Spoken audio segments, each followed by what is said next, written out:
Assalamualaikum warahmatullahi wabarakatuh. Perkenalkan, nama saya Makfira Indah. Saya akan membawakan materi tentang hematopoiesis. Jadi, hematopoiesis berasal dari bahasa Yunani kuno, di mana hema yang artinya darah, poiesis yang artinya pembuatan. Jadi, hematopoiesis merupakan proses pembentukan sel-sel darah dalam organ pembentuk sel darah, terutama dalam sumsum tulang dan organ lainnya, di mana terjadi proliferase, self-renewal, dan diferensiasi sel yang terjadi secara serentak. Jadi, adapun perbedaan self-renewal, proliferase, dan diferensiase. Yang pertama, self-renewal memiliki kemampuan memperbaharui diri sendiri sehingga tidak akan pernah habis meskipun terus membelah. Yang kedua, proliferatif, di mana memiliki kemampuan membelah atau memperbanyak diri.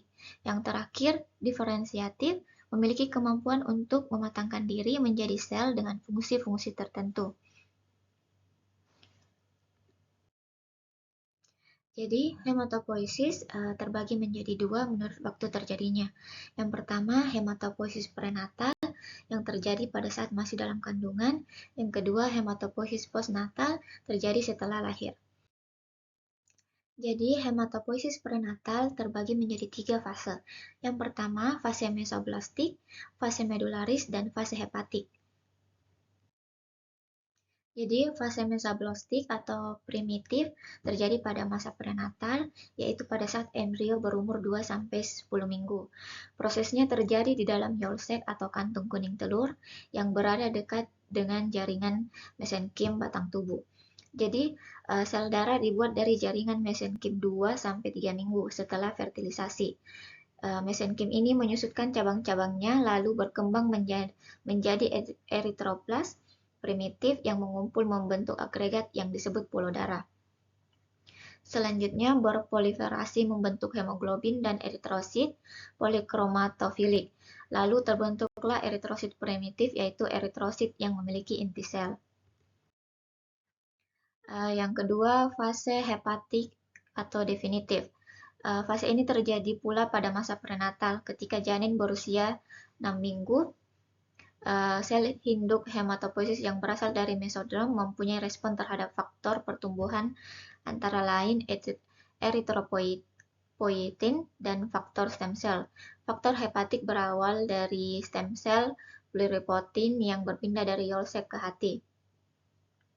Selanjutnya pada usia 6 minggu, sel induk hematopoiesis berkelompok dalam premodium hati janin lalu berproliferase menjadi eritroblast definite yang berkembang menjadi eritrosit definite yang sudah tidak berinti lagi.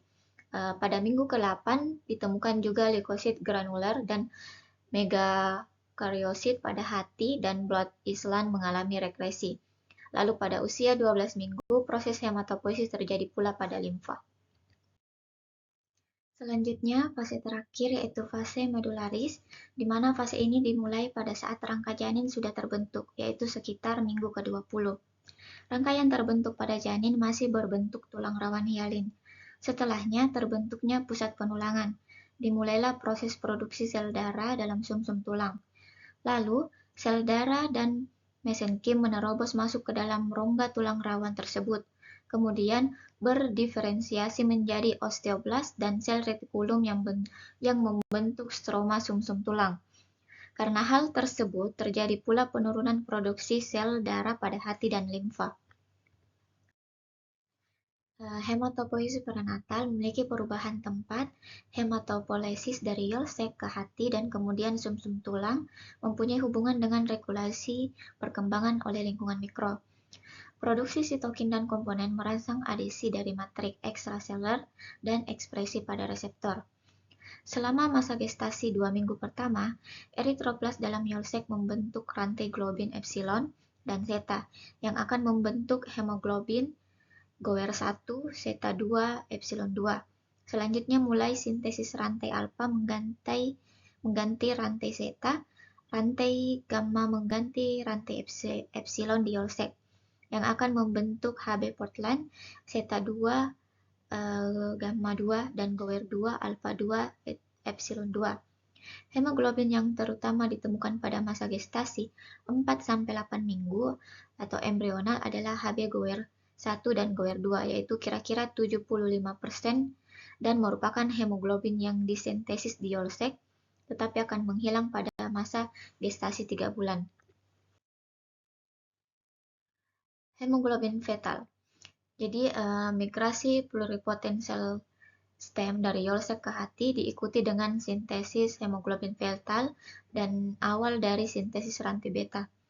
Setelah masa gestasi 8 minggu, HbF, alpha 2, gamma 2 paling dominan dan setelah janin berusia 6 bulan merupakan 90% dari keseluruhan hemoglobin. Kemudian berkurang bertahap dan pada saat lahir ditemukan kira-kira 70% HbF.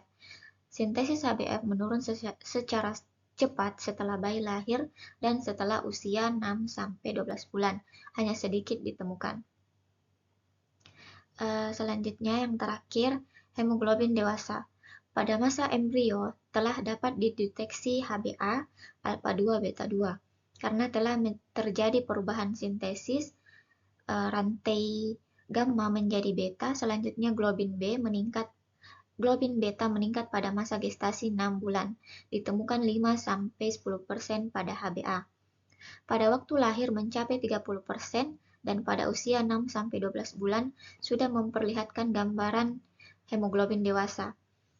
Hemoglobin dewasa minor Hba2 atau alpha 2D2 ditemukan kira-kira 1% pada saat lahir dan pada usia 12 bulan mencapai 2-3,4%.